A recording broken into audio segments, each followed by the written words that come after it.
Even Wyatt Earp, the man who stared down death at the OK Corral, carried one last secret to his grave. A murder so dangerous, so powerful, that entire records vanished. No famous shootout, no cheering crowds, just silence, fear, and a truth buried on purpose. This was the case Wyatt Earp was never supposed to solve, and this was the murder they tried to hide. Welcome to Untold Golden History, where forgotten truths rise from the dust of time. Tonight, we uncover the final case of Wyatt Earp, not the gunfighter, not the legend, but the aging lawman who refused to look away when corruption ruled the frontier. This is a real story. It is emotional, it is heartbreaking, and for more than a century, it was almost erased. The man after the legend. By the early 1990s, Wyatt Earp was no longer the sharp-eyed marshal the newspapers once glorified. His hair had thinned, his hands shook slightly when the nights grew cold. The frontier itself was changing. Railroads cut through deserts, cities replaced boomtowns, and lawmen were becoming politicians. But inside Wyatt Earp, something never aged. Justice. He had buried friends. He had watched brothers die. He had lived long enough to see killers become respected businessmen. And that knowledge haunted him. In a quiet desert town near the California-Arizona border, far from the legends of Tombstone, Wyatt was living what many believed would be his final years in peace. He advised minds, settled disputes, and avoided trouble, until trouble came looking for him. The crime no one wanted solved. The murder happened on a Sunday morning. The victim was Elias Crowe, a bookkeeper for a silver operation that officially did not exist. His body was found near a dry riverbed, face down, boots clean, hands bound behind his back. That detail mattered. Men who fell accidentally into riverbeds did not have tied hands. Men who committed suicide did not walk miles into the desert first. Yet the local sheriff ruled it an accident before sunset. The town accepted it. Wyatt Earp did not. He noticed something else. Crowe's ledger book was missing. Not stolen randomly, taken carefully. Every other possession remained. When Wyatt quietly asked questions, doors closed. Shopkeepers lowered their voices. Deputies looked away. Even old gamblers refused to speak. This was not fear of a murderer. This was fear of power. Corruption wore clean suits. The deeper Wyatt looked, the clearer the picture became. The silver operation was a front. Behind it sat a network of politicians, railroad investors, and former outlaw gangs who had traded guns for contracts. They controlled supply lines, elections, and law enforcement. Killing Elias Crowe had not been emotional. It had been business. Crowe had discovered falsified payrolls, ghost workers, and missing shipments that pointed straight to men who now wore badges or held office. And Crowe planned to talk. Threats in the dark. Wyatt Earp was warned, politely at first. A friendly town councilman suggested he let the past stay buried. A former outlaw turned deputy joked that accidents still happened to old men. Then the warnings stopped being polite. A bullet shattered Wyatt's window one night. A note appeared on his door. Legends should rest. For a younger man, this might have been the end, but Wyatt Earp had already buried fear decades earlier. He knew something most men did not. The truth survives only when someone is willing to pay its price. Every step of this case pulled Wyatt back to Tombstone. He remembered Morgan Earp bleeding on the floor. He remembered the cheers after the gunfight, cheers that faded fast when politics changed sides. He remembered how quickly heroes became problems. This was not just Elias Crowe's story, it was Wyatt's. Once again, the powerful were rewriting justice, and once again, someone had to stand in their way. Digging where records vanished. Wyatt traveled quietly. He avoided official offices and searched where truth hid best, in memories. An aging rail worker admitted shipments never matched manifests. A saloon owner whispered that Crowe had been followed days before his death. A widow revealed her husband, a night guard, had disappeared after asking questions. Every answer led to another missing person. This was not a single murder. It was a system. The cruel irony. Wyatt gathered enough evidence to expose the operation, names, dates, money trails, but when he presented it to territorial authorities, the response was devastating. The case was outside jurisdiction, the documents were unverified, witnesses were unreliable. Behind closed doors, Wyatt was told the truth. Solving this case would damage the economy. It would embarrass powerful allies. It would destabilize the region. Justice, they said, was not worth the cost. The moment of realization. For the first time in Wyatt's life, Wyatt understood something terrifying. The frontier no longer needed guns to silence truth. It needed silence itself. The lawman who once faced bullets now faced erasure. The case that died quietly. Within weeks, the file disappeared. Newspapers never mentioned the murder again. Witnesses recanted. The riverbed was filled with dirt and stone. Officially, Elias Crowe never existed. Unofficially, Wyatt Earp knew the truth, and he carried it alone. Wyatt Earp did not officially reopen the case, because officially the case no longer existed. Instead, he did what he had learned to do across decades of blood and betrayal. He listened. He sat in quiet rooms. He watched faces. He waited for silence to crack. In towns like this, truth never disappeared. It only hid inside fear. At night, Wyatt walked the streets alone, cane tapping softly against the dirt, every step reminding him that time was winning the race against his body, but not against his mind. He noticed how men stopped talking when he entered a room, how cards froze mid-deal, how even the piano player missed notes. These are not reactions to a retired lawman. These were reactions to unfinished business. One evening, a boy no older than 16 slipped him a folded scrap of paper without making eye contact. It held only an address and a time, no name. Wyatt understood the language of danger well enough to know this was an invitation and a warning at the same time. He went anyway. The address led him to a half-collapsed shack beyond the rail yards, where the smell of oil and rust clung to the air. Inside waited a man with shaking hands and eyes hollowed by sleepless nights. His name was Thomas Hale, a former clerk who once worked under Elias Crowe. Hale spoke fast, like someone who knew his courage had a short lifespan. He said Crowe had uncovered more than stolen silver. He had uncovered election bribes, paid killings disguised as accidents, and a list of men who ordered deaths from behind desks. Hale said Crowe planned to mail copies east, far beyond frontier reach. The night before he could, Hale watched men drag Crowe away. When Wyatt asked why Hale stayed silent, the answer came with tears. Hale's brother had vanished the next day. No body, no record, just absence.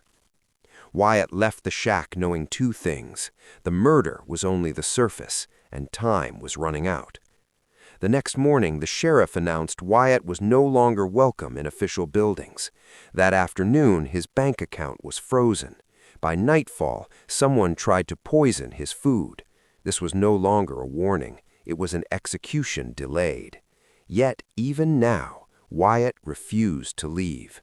He had faced men who killed with guns. These men killed with patience. The cruelty was quieter but deeper.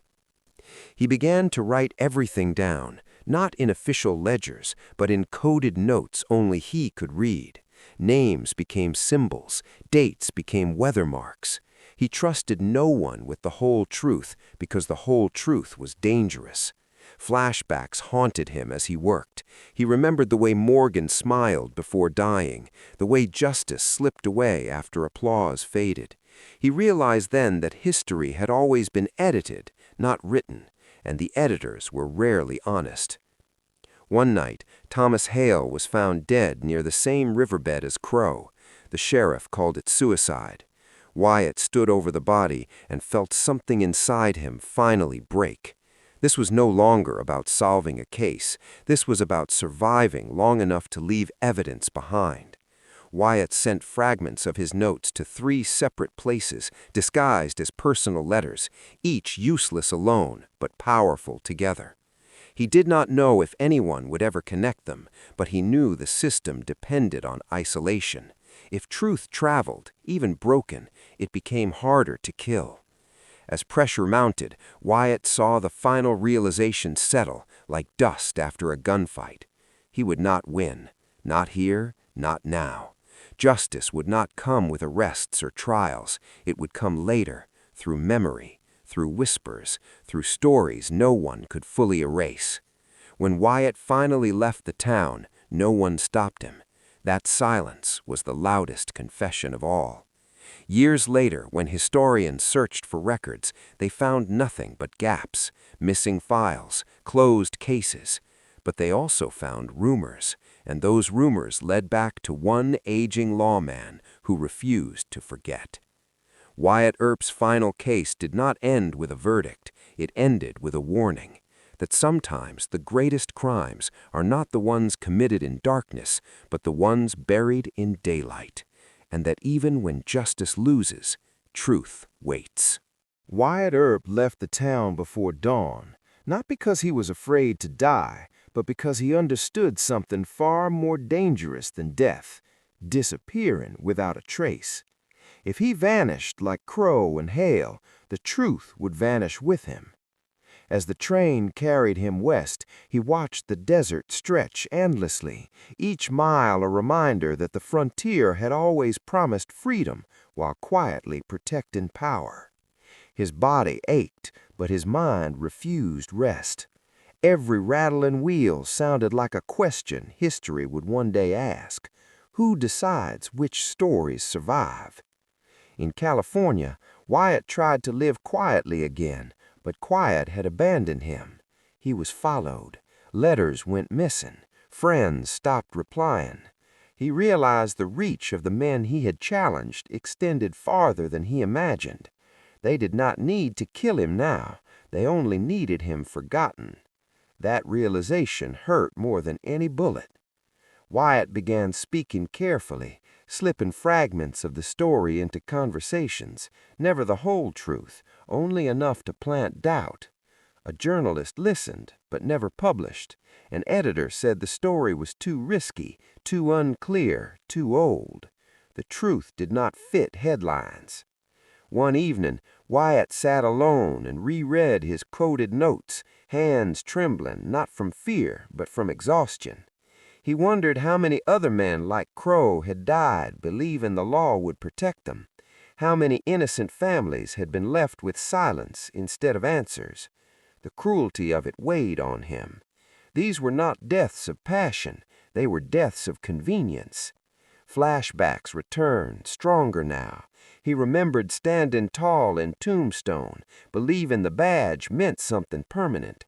Now he saw it had always been temporary, useful only until it threatened those above it. Wyatt understood that the frontier myth was built on selective memory.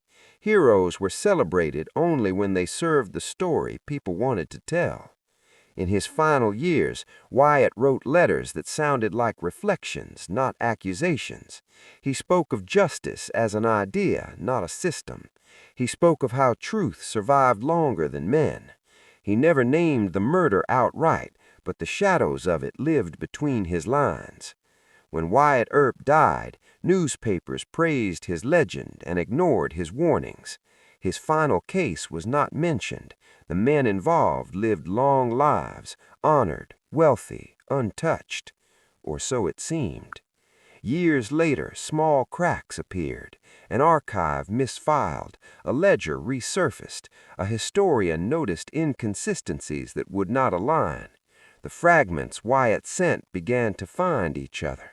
Slowly, painfully, the outline of a buried crime emerged.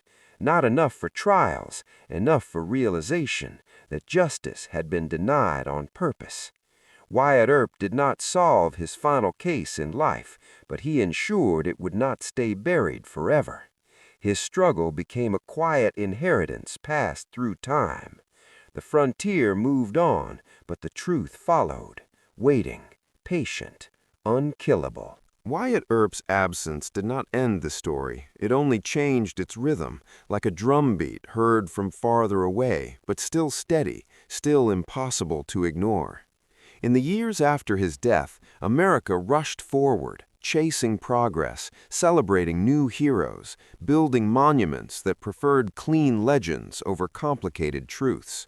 The frontier became nostalgia, and men like Wyatt were frozen into symbols, stripped of their doubts and unfinished battles. Yet beneath that polished memory, the buried case continued to breathe. A young historian decades later stumbled upon a strange inconsistency while researching mining operations near the old border towns. Payroll numbers did not match production records. Names appeared once and never again. Elias Crowe's name surfaced briefly, then vanished like a smudge wiped clean. The historian felt the same chill Wyatt once felt, that instinct that whispered something was wrong. As he dug deeper, he found references to anonymous letters sent years earlier, fragments of thoughts about justice and silence. The language was careful, almost poetic, but heavy with warning. He did not know it yet, but he was reading Wyatt Earp's last stand. The more he searched, the more resistance he met. Files were missing, requests were delayed, funding disappeared. It was as if invisible hands still guarded the past. The cruelty of the system revealed itself again, long after the guns were gone. Innocent men had died, and even their memories were treated as threats. The historian began to understand what Wyatt had realized too late. Corruption ages, but it rarely dies. It only learns patience. Meanwhile, families of the forgotten carried their pain quietly. Crowe's relatives passed down half-stories, warnings not to ask questions, lessons about keeping your head down. Children grew up sensing injustice without knowing its name. That was the deepest wound, not death, but silence. The ray of hope came slowly. One document led to another. A coded symbol matched a weather note. A pattern formed. It was not proof strong enough for courts, but it was strong enough for truth. The historian published carefully, framing the story as possibility, not accusation. Critics mocked it as speculation. Powerful voices dismissed it as coincidence. But readers felt something else. They felt recognition. They felt the weight of a system choosing comfort over justice. Wyatt Earp's final case became a whisper online, then a discussion, then a question people could not stop asking. Why was this hidden? Who benefited? Karma did not arrive with handcuffs, but with exposure. Reputations cracked, statues were questioned, the myth of the spotless frontier began to fade. Wyatt's realization echoed across generations. Justice delayed is not justice denied if memory survives. The men who ordered the murder were long dead, but their power no longer felt untouchable. Truth had waited them out. Wyatt Earp never saw this moment, but he had believed in it. That belief was his final act of courage, not the draw of a gun, but the patience to let truth outlive him. Time continued its slow work, sanding down certainty, softening lies until they could no longer hold their shape. As the story of the hidden murder spread in fragments, something unexpected happened. People began to see Wyatt Earp differently, not as the flawless gunman carved into legend, but as a man who aged, doubted, failed, and still chose to stand against something larger than himself. That realization carried weight. It made the past feel closer and more human. Survivors of other forgotten injustices recognized the pattern immediately. A death labeled an accident, a case closed too quickly, records misplaced. The cruelty was familiar, and so was the silence. Wyatt's final case became a mirror, reflecting how often power decided which lives mattered enough to remember. Scholars argued details, dates, and motives, but beneath every debate lay the same truth. Something real had been buried, and burial itself was evidence. The emotional core of the story reached people not because of proof, but because of empathy. They imagined Elias Crowe alone in the desert, realizing too late that honesty had marked him for death.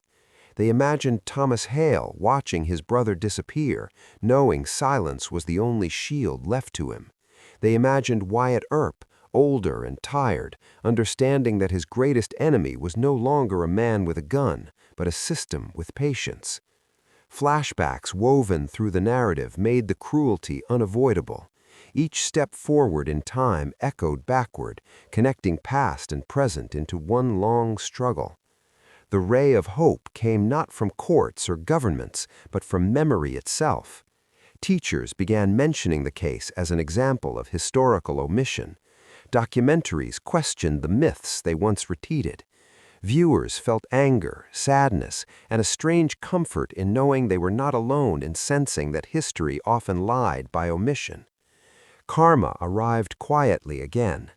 Companies connected to the old corruption lost their shine when their origins were questioned. Politicians' legacies grew complicated. No one was arrested, but no one walked entirely clean either. That was enough.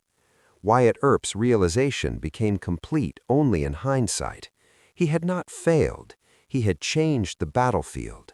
By refusing to let the truth die with him, he ensured it would resurface when the world was ready to listen. His final case was never about winning, it was about endurance, about trusting that innocence, though wounded, leaves marks that cannot be erased. As generations passed, the story settled into something deeper than accusation. It became a warning and a promise, a warning that justice can be buried when power fears it, a promise that buried does not mean gone. Wyatt Earp's life ended quietly, but his last stand continues wherever someone chooses to ask why a story is missing. The frontier wanted silence. History answered with memory. The final shape of the story did not arrive with a single discovery or a dramatic confession, but with a slow settling of understanding, like dust after a long storm. People began to accept that Wyatt Earp's last case was never meant to be solved in the traditional sense. There would be no courtroom victory, no final gunshot, no clear moment where good visibly defeated evil. Instead, there was something quieter and harder to ignore: awareness. Once the question existed, it could not be erased again. Every time someone read about the perfect myths of the Old West, a doubt now followed. What else had been hidden? What other names were missing? That doubt was the echo Wyatt had hoped for, even if he never said it out loud. In the end, his struggle revealed the most uncomfortable truth of all, that justice is not a fixed outcome, but a fragile choice made over and over again, often abandoned when it becomes inconvenient. Elias Crowe's death was no longer just a footnote or a rumor. It became a symbol of how innocence is often crushed, not by open cruelty alone, but by polite silence and official signatures. The cruelty lay not only in the act of murder, but in the decision to pretend it never happened. Families who had carried quiet grief for generations finally saw their pain reflected and acknowledged.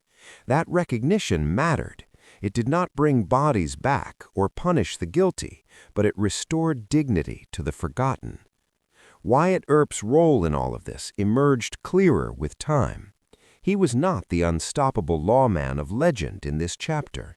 He was an aging man confronting the limits of his power and choosing to act anyway. That choice, made without hope of reward, was his true legacy. He had realized that history is shaped as much by what is hidden as by what is celebrated, and he refused to let silence have the final word. The frontier tried to move on, to smooth its past into an easy story of bravery and progress, but stories have a way of resisting simplification. They surface in cracks, in inconsistencies, in the uncomfortable feeling that something does not add up. Wyatt Earp's final case lives there, in those cracks. It reminds us that karma does not always arrive as punishment, but sometimes as exposure, as the slow unraveling of carefully built lies. The men who thought they had won by erasing records did not live to see their victory questioned, but their confidence did not survive them. Truth outlasted their influence. That was the realization Wyatt carried with him to the end, that time itself can be an ally to justice if someone plants the seed. His life closed without applause, but his final act ensured that the murder they tried to hide would never fully disappear. It would exist as a warning, a lesson, and a quiet demand to look closer. In the end, Untold Golden History is not about legends being perfect. It is about humanity being honest. Wyatt Earp's final case stands as proof that even when justice fails in the moment, memory can succeed later. And as long as people continue to ask why certain stories were buried, the truth remains alive, waiting, refusing to be forgotten. If this hidden truth moved you, don't let it disappear again. Follow Untold Golden History and subscribe now for more stories history tried to bury.